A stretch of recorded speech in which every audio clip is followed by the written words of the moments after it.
지역 그 정신, 지역 작가들의 의견을 늘 경청할 것이고 이걸 모아서 남북 작가 연대 틀을 만들어서 가겠다. 그 노선의 일부였던 거죠, 이게 지금.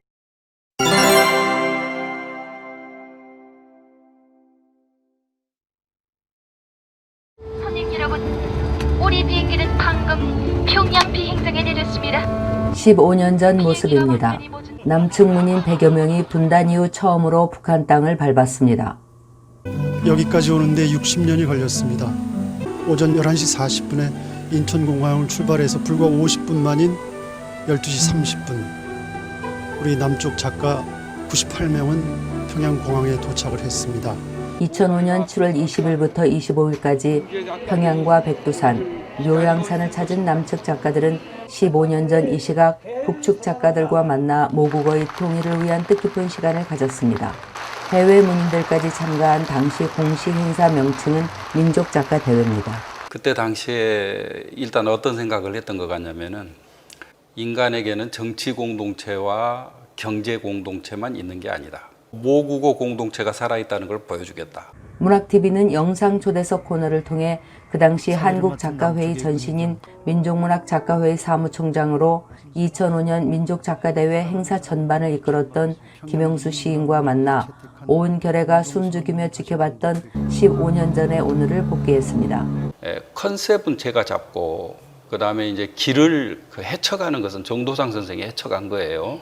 2003년부터 북쪽 작가들과 조용히 만나오면서 남북 작가대회 구상을 얘기를 했고 결국에는 2004년도 3월에 중국 영길에서 통일맞이와 북매나협 사이에 문익환 목사 방북 15주년 기념 행사를 할 때 북측의 문학인들이 나와서 남북 작가대 및 남북 공동의 문학인 조직을 만들 것에 대한 기본적인 합의를 하게 됩니다. 이날 대화에서 김영수 시인은 문익환 목사의 유업이 2005년 민족작가대회를 가능케 한 중심 동력이었다고 회고했습니다. 첫 발자국을 누가 떼준 거냐면 문성근 선배가 떼준 겁니다. 문익환 목사님 방북 때 문익환 목사님을 모셨던 이제 북쪽 담당자 분이 북에서 굉장히 중요한 일을 하고 있었어요. 그분이 문익환 목사님에 대해서 얘기 다 끝나고 나서 혹시 저한테 부탁하고 싶은 거라도 있습니까? 문성근 선배님께서 대뜸 그 이야기를 하더라고요.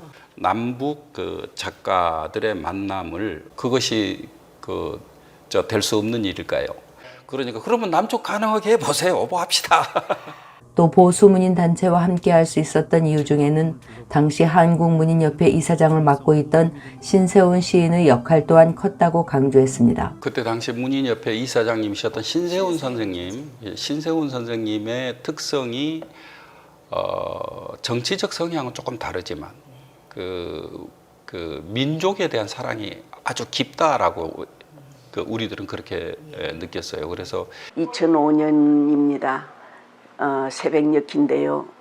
백두산 장군봉 아래에서 해외에 거주하는 우리 교포 문인들과 남북한 문인들 함께 모여서 우리가 시를 낭송하고 그때 동시에 함께 부러지는 말이 문학 먼저 통일합시다 였습니다. 남북 문인들이 분단 이후 처음 만나 문학 먼저 통일하자고 다짐했던 2005년 민족작가대회.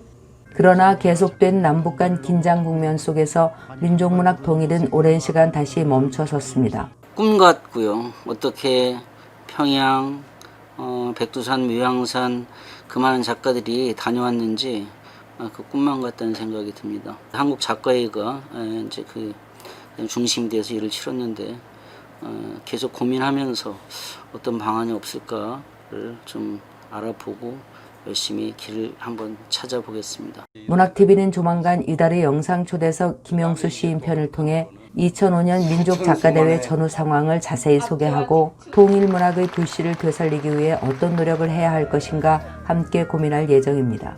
지금 이런 틀을 놓고 그다음에 꼭 구원하고 싶은 것은 그 전영애 선생의 그 독일 현대문학 같은 책도 보고 저런 사례들도 살펴보고 그다음에 몽골 작가들은 또 이후 어떻게 했는가 그런 것들도 살펴보고 이렇게 하면서 찾아가면은 새로운 6.15 민족 남측 문학이 할 일이 또 보이지 않을까 그렇게 생각을 합니다. 문학TV 최희영입니다.